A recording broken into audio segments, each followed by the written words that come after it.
Sponsored in part by Pediatric Associates of Dallas.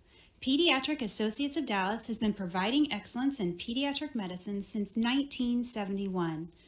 PAD has locations in Dallas and Plano and is now open 7 days a week because taking care of kids is what we do. The following content is not intended as a substitute for professional legal advice, medical advice, diagnosis, or treatment. Always seek the advice of your attorney, advocate, physician, or other qualified health provider with any questions you may have regarding any medical or educational concerns.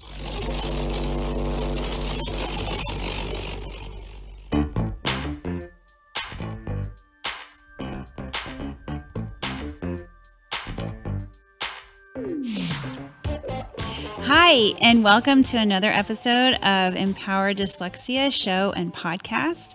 We are here to help you be a better informed partner in education. On this show, we'll be discussing dyslexia and related disorders, research, various interventions. We're going to be talking with experts in the field, and we'll probably be talking to some people that had life experiences with such problems. So thank you for joining us, and we hope you enjoy the show. So we had a busy week. Busy week. Didn't know if I was coming or going. Oh my gosh. Yeah. So Saturday we had the Dyslexia Summit in Austin, which was amazing. I learned so much. And then you were at the Capitol. Yes. On Tuesday, I went to the Disability Consortium, where I'm probably saying that wrong.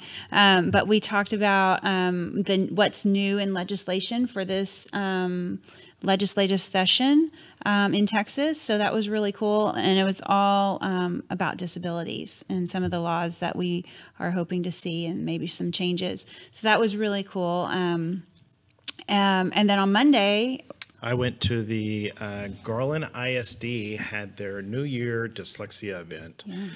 Had some really, really great presenters there. We had Bookshare, we had Microsoft was there. We had I believe UTD was there. Okay. We had some breakout sessions. They talked about everything from twice exceptional to executive function disorder. Or executive function. And, if we have time in this show, we're going to get to that piece of it. Otherwise, we're going to move that to next week's show. Or one of the following shows. We have so much information this week from Austin. Yeah, we have a lot. Also, I wanted to say that on Wednesday, so the week just kept going on. On Wednesday, I'm a member of the Special Education Continuing Advisory Committee for the state of Texas, and we had our meeting on Wednesday. You're appointed by Governor Abbott for that, right? Yeah. Amazingly, I was appointed by Governor Abbott. I just filled out an application. And so what type of people are on that board? So we have special education directors. We have people from the Texas workforce. We have parents or advocates, who have children that have special needs are getting special education. I'm kind of the one that has dyslexia or represents dyslexia. I try to represent all special education. Autism and.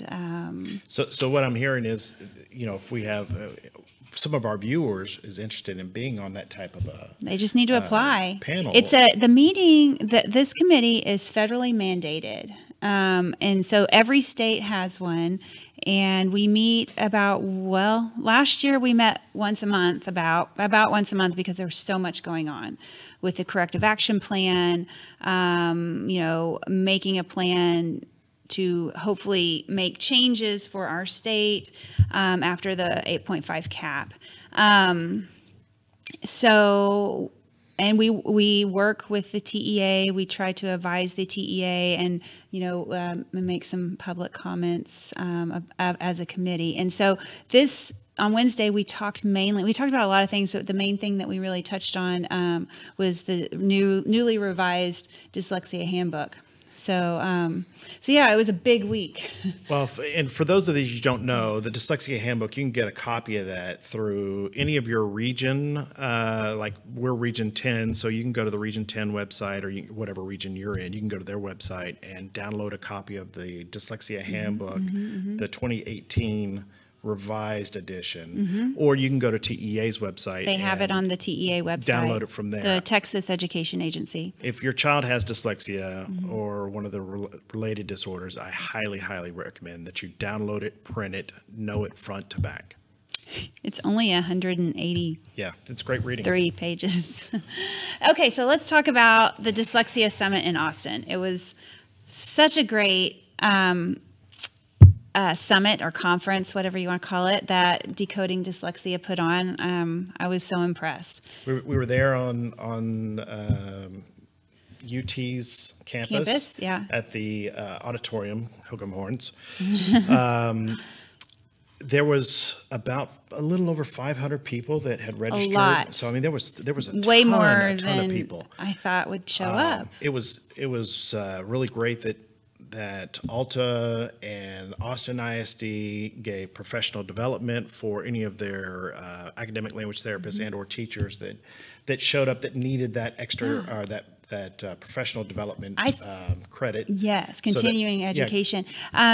I thought it was a good mix of parents and special education teachers, or just teachers in general, trying to find out more information about dyslexia. So I thought it was really, really good and really well attended. Lots of great questions came out of the audience. Yeah. I mean, they were not holding back. They were firing away. Yeah.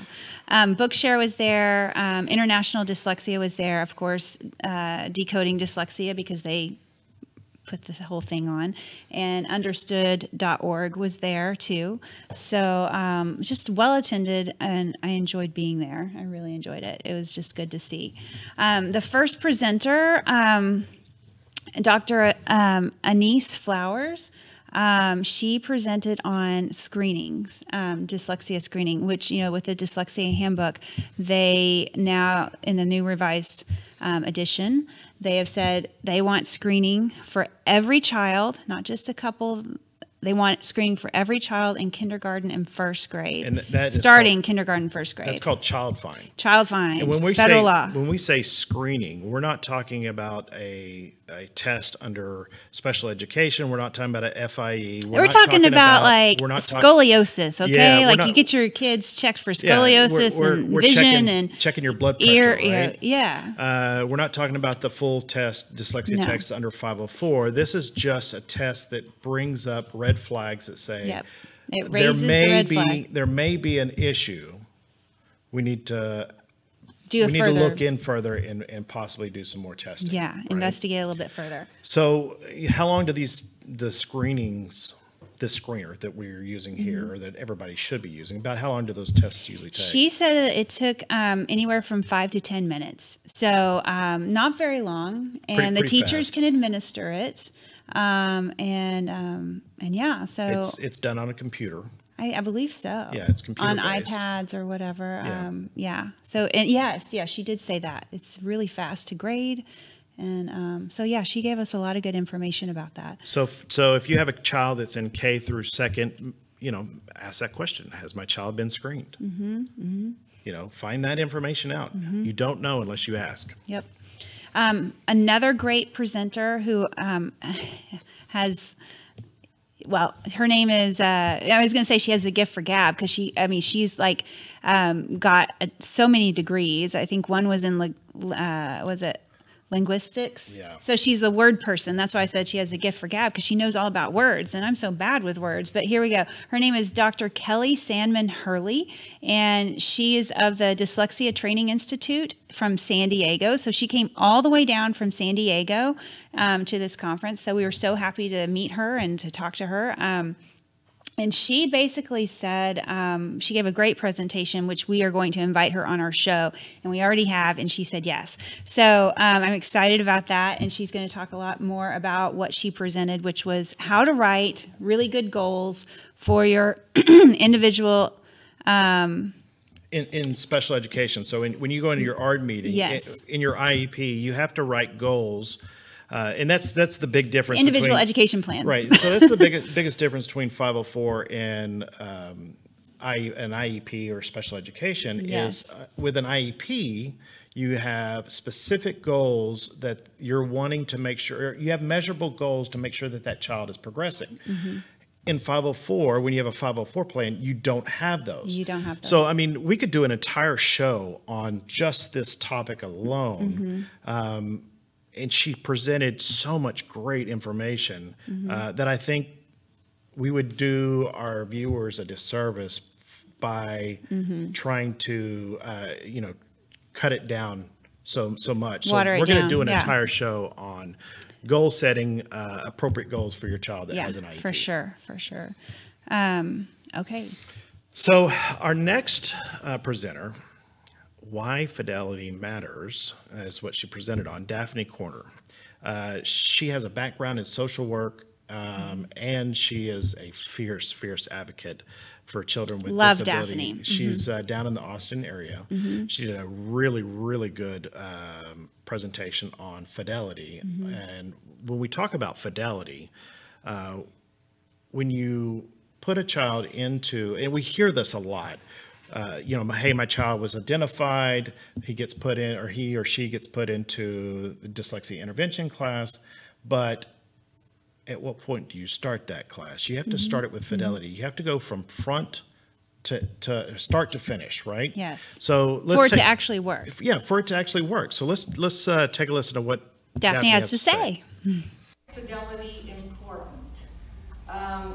You should ask maybe a doctor if it would be okay if you only took your heart pills once a week, or you split them in half or whatever, and see if it would still work. It might be a great medication, but if you're not taking it every day, it probably wouldn't work and you're going to get in trouble. And so we want to look at, when we think about the intervention for dyslexia, you have to look that way. It might be a great program, but fidelity is just really key. So anyways, I love that Daphne gave that analogy.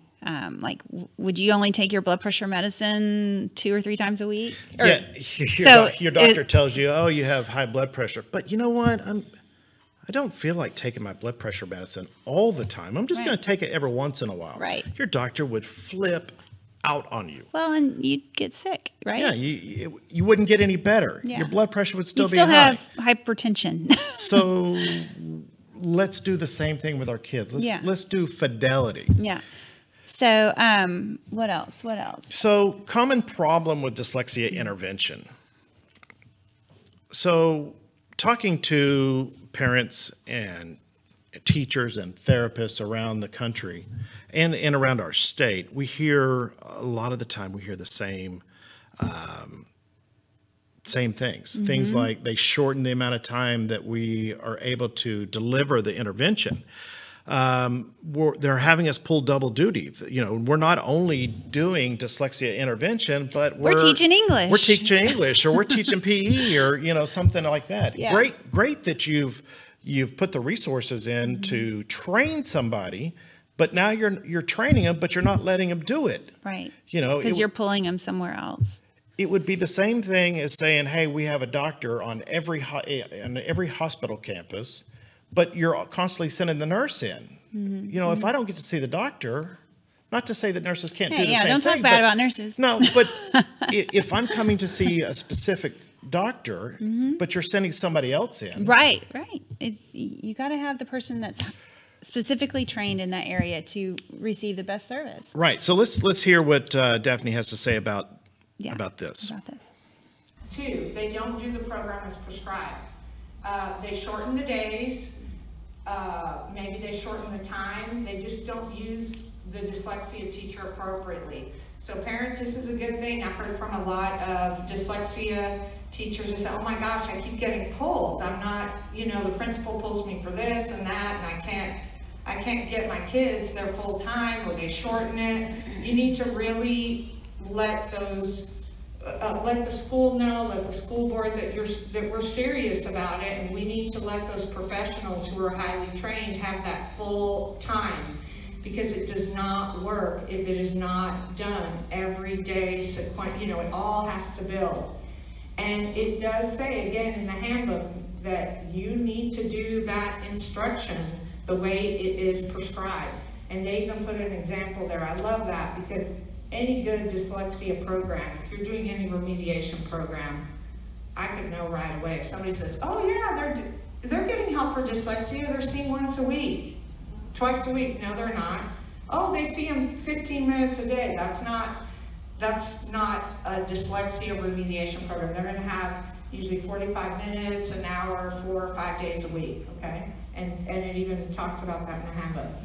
Okay, so that you want to have a teacher that's trained in that intervention, right? Not someone that's not trained. So what you're saying is you don't want to have a math teacher teaching English? Right. Same thing, right? You're not going to say go to your algebra teacher and say, hey, today you're going to be teaching U.S. history. Oh, you don't know anything about U.S. history? Well, sorry. It's not something you want to wing. You know, you don't want to wing it. The teacher doesn't want to wing it because it's special. Well, I think it's specialized instruction. That's a whole nother story, though, and a whole nother topic. Okay, so like it says in the Dyslexia Handbook, and I'm just going to read this. It says, may a dyslexia program be delivered in a manner that is different from the way it was designed? The Dyslexia Handbook on page 89 says no. A dyslexia program must be delivered in accordance with the way the program is designed to be delivered. Therefore, when a district or charter school has purchased a program, the amount of time for instruction or intervention reflected in the author or publisher's program mandates the amount of time required to deliver the instruction. So, for example, 45 minutes a day, 5 times a week, or whatever it says. You know, that brings back up that whole fidelity. Mm-hmm, yeah. You have to do it from start to finish in order for it to work. Otherwise, these kids, I hate to put it this way, but you're wasting not only your time, but you're wasting these kids' time, and the kids are going to continue to get frustrated and continue to fail. It's got to work. It can work, but it must be delivered the way it was designed to be delivered. So the last thing there was mastery. Mastery of the lesson that child is on, and I can't stress this piece enough. A lot of times our children are put in these programs and they get pushed through the program. Okay, hey, you're gonna start on lesson 1. Okay, we're going. Now we're moving on to lesson 2. Although they may not have really mastered those skills that they're being taught in lesson 1, and without that reporting mechanism and conversation between the therapist and the parent, that child is just struggling. They're going to continue to struggle unless you make sure that they master what it is that they before do. They move on. You know, this video clip is really short. The battery on the phone dropped, but let's listen to Daphne here. The student is moved to a new lesson when they haven't mastered the previous one. All dyslexia programs are going to require that you have mastered. So we pulled this slide from her PowerPoint presentation. So just questions. These are helpful questions to ask about the dyslexia program your school is using. So you want to find out the name of the program. Very, very important. You got to know what they're delivering to your child, right? It's these questions. Write these questions down, people. Make sure that you ask your campus or district these questions. You have to know these things. And what age or level is the program designed for? You don't want a third grader, or I'm sorry, you don't want a 9th grader getting a 3rd grader's an intervention designed for a 3rd grader. And I've seen that happen. Yes. I've seen programs that were specifically designed for high school, middle school, older children that were being used with elementary school. And or vice versa. Well, and vice versa. The speed that it's being taught has to match it has to be age appropriate, right? And you have to understand, the other question asks, what does the program specifically do? Does it handle fluency, decoding, comprehension? That piece of it, you have to understand how that is going to help your child. Is the teacher specifically trained, like we said before, is that teacher specifically trained in that program, not in another program, in that program that they're delivering to your child? Again, when am I going to get reports to make sure that my child is mastering those levels? Yeah. And, the last question again, how long is my child receiving these type of services? Yeah. Right? 4 or 5 days a week? Please make sure that you ask these questions to Or your 1 or 2 to your days a district, week. yeah, or your campus. Yes. Imperative. Okay. So this is our last presenter that we saw that day. Her name is Sonia Kerr. She's an attorney, and she specializes in special education. She's been doing this for over 30 years, special education for 30 years. She practices at all levels, due process, federal, state courts, and the appellate courts. And she discussed Child Find, 504, IDEA, and how that works with our state laws, because I believe we're the only state that separates out dyslexia and puts them in 504 and we indeed are. ed. That's why the rest of the country does it. Everything's under the special ed umbrella. So Yes. there's some caveats there that you have to understand how to navigate that water. So she covered that. Again, do you have the right information to make that informed decision on where your child gets Should placed? be placed, yeah. Right? Is it better to be placed under 504 to get the intervention, or do they need other specialized instruction? Not that you can't get specialized instruction under 504. That's not what I'm saying. But where is the most appropriate place to put them? Right. Right. That's the best fit. And then understanding the best option for your child. Yeah, and so in this clip, she's defining the need. So let's run that clip now. Okay, here's the question. Can a child with dyslexia be IDEA eligible? And the answer is yes. He does not have to have a particular severe level of dyslexia. There was a discussion earlier about need. So here's the answer on need. The general rule to be in special education is that you have been evaluated and you have been determined to have a disability and you've been determined to need special education. However, the specific regulation related to a specific learning disability, which is at 34 CFR 300.8, does not contain a need requirement. Let me say that again. So the general rule about whether you qualify for special education is that you have a disability and you need special education after you've been evaluated. That's what's been determined. But the specific provision for a specific learning disability does not include that need requirement, unlike the other 12 categories of disabilities under the IDEA. So I was so glad that she brought this up in her lecture, because I just had, not too long ago, probably a month or so ago, a conversation with a special education director exactly about this. She said, because I was trying to figure things out as to why certain kids got services and certain didn't. So she told me that, if the child, even though the child has been diagnosed with dyslexia, they don't qualify because they don't have a educational need. And I'm still like... Well, and we hear that a lot. We hear that, and that's just one conversation. I've heard it more than that. And it gets really confusing. You don't know where... Because they say you don't have that educational need, you really, as a parent... Or they're too smart. Yeah, as a parent... And they don't have the need. If you don't understand what the difference between a special education IEP or 504 plan is, you can't make that informed decision. But, this comes from the IDEA's website.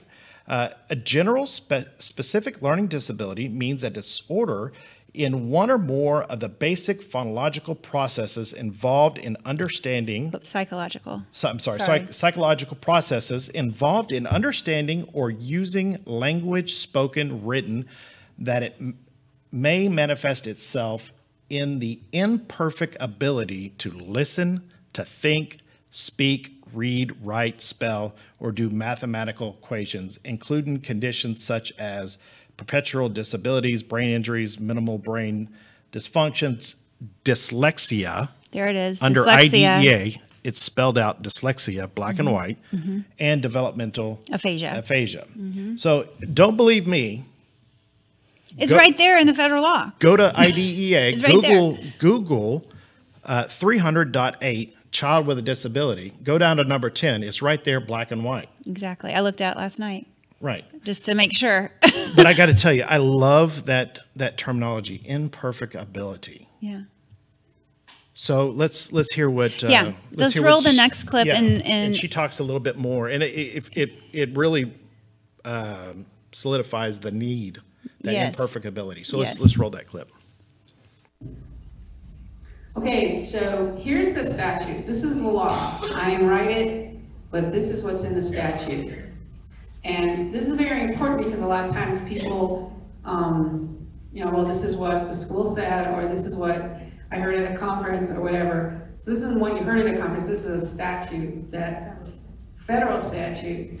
And this is one of the reasons that Texas is being kind of scrutinized, is because of the statute. Dyslexia is in the statute, and it's very, very clearly in the statute. And if you look at this provision, it says specific learning disability is a disorder in one or more of the basic psychological processes involved in understanding, using language, spoken or written, which disorder may manifest itself in the imperfect ability to listen, think, speak, read, write, spell, or to do math. Okay? So if you remember anything from this presentation, please remember the term imperfect ability. The term imperfect ability in this part of the statute is not used in describing any other kind of disability. It is unique to a specific learning disability. And it's in there for a reason, to sort of be a guidepost of, well, what are we really looking at? We know that kids with SLD or with dyslexia are smart kids. A lot of them are really smart. Some of them are gifted and talented. And then there's this problem that's inconsistent with all of their brilliance, and it's an imperfect ability. Love it, love it. Yeah. Again, don't believe us, Google it. Google it. 300.8, a child with a disability. Number 10, black and white, under IDEA. So let's go to our next clip. How many times have you heard that in special education, that child can't get dyslexia services because the people giving services under special education aren't trained in dyslexia? Yeah, or you just can't receive dyslexia intervention in special education. That's only delivered in 504. Well, we're in these next two clips really going to touch on that. But the first one is my special education teacher can't deliver the dyslexia intervention. So let's watch this. What do you do when special education students are placed in the general ed dyslexia classroom, but that is not the best place to serve them? Special ed teachers say they can't serve them because they aren't trained in dyslexia instruction. Ooh, I love this question. Okay. First of all, to all these special education teachers out there, thank you for coming today and thank you for all you do. With respect to people who are specifically trained as cults or in other ways to work with children with dyslexia, thank you for what you do. This is not a situation about us and them. If you are a special education teacher and you feel that you do not have the ability to provide the services that the child needs, you have two options. One, get trained. Two, get someone in there who is trained. And that can be done under IEP. There is no prohibition for use of a cult or somebody like that if the special education teacher isn't. At the same time, many of our special education teachers are great, and they can be trained, and they should be trained, and they should be allowed to use the appropriate services that they get trained in. Okay? So this is an administrative problem. This is not teachers not helping the kid, and this is not the law. Okay? And here's why. You know, in an IEP, what's different than a 504? There is a provision in the IEP law that says what services, what help does the staff need to help the child. And that can be training. And that should be training if it's happening, and especially if it's happening for more than one kid. Absolutely love it. Either get trained or get somebody who is trained. Ask your administration about the training or having somebody come in and deliver the services that these children need. And parents, don't be afraid to go ask the question. Go to your campus, ask them. It's just that simple. So the next clip, you can't. This is our final clip. Yeah, you can't have dyslexia or dyslexia services written in your IEP. It's just not true. Yeah. So let's listen to what Sonia has. Yeah. Sometimes we get asked about, you know, special education not providing, that special education cannot include dyslexia services. That's just a myth. It's just wrong. It's not the law. It happens a lot in Texas, but I can tell you state after state after state where I have represented children whose IEPs included Orton Gillingham by qualified providers, or, you know, various different versions of Orton Gillingham take flight programs. Again, we can't stress enough. Ask the questions. Go to your campus, ask them. Mm-hmm. You know, and if they tell you something, go investigate what they're telling you. It's not that you don't believe them, but always investigate. You can trust but verify, right? And if you find out different information than what they're telling you, get that information, bring it to them. Yeah. You're not a bad person for challenging what it is that they're saying.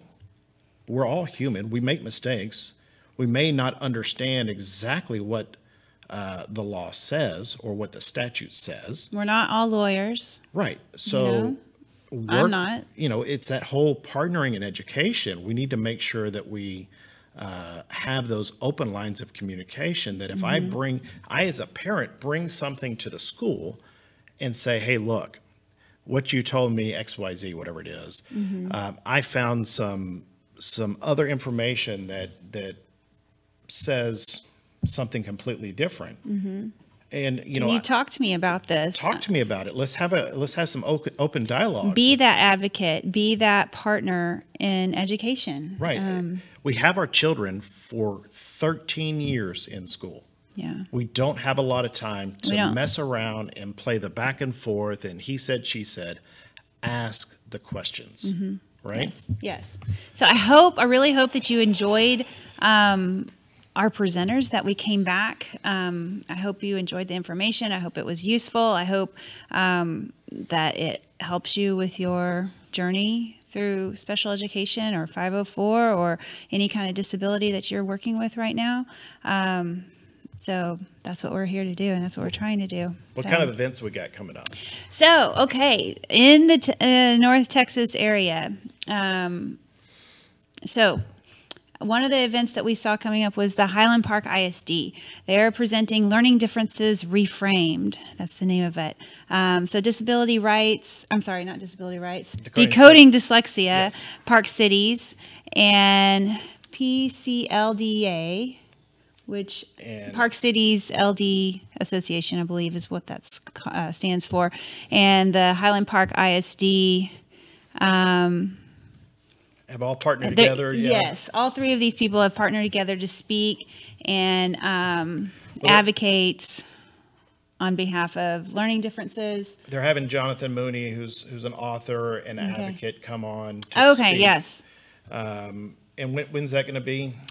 It's going to be this February 5th at 7 p.m. at the Highland Park Middle School Auditorium. So if you guys are available and would like to hear Mr. Mooney, you should go check it out. We'll probably be there. We will definitely be there if you want to come meet us. Yeah. Yeah. I don't know why they'd want to meet Whatever, us, you know. but they might. Who knows? Well, I hope you've enjoyed this episode of Bringing Home the Information.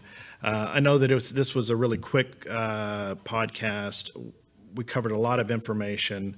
We're going to dedicate some other shows to some of the presenters because there's so much. We learned a lot this week. We wanted to do it justice, right? Mm-hmm. We didn't want to We didn't want to do a watered down version. Right. So, just like we've said, knowing is half the battle. If you suspect that there's a learning disability, take the first steps. Go get your son or daughter evaluated. Mm-hmm. You'll be glad you did. They'll be glad that you did. It's good to put a name They're with the problem. If these children understand that it's not just me, mm-hmm. right, and there's something else going on, mm-hmm. It takes that stress away, right? Right. So, you said it's always good to put a name to the problem, right? Right. So if you don't know what it is, you don't know how to treat it, to put any intervention to it, right? Mm-hmm. So, be sure to follow us on Facebook, Twitter, Instagram, YouTube. You can scan this QR code and get all of our social media handles. And, we want to thank our sponsors. Yes. 3dudesdesign.com. It's a t-shirt company inspired by their 3 amazing boys. You'll be sure to find comfortable custom designed t-shirts for the dyslexic person in your life. Go check out their website at 3dudesdesign.com. Much like the fashionable yes, shirt that I'm he's wearing sporting here. one right now. Yes.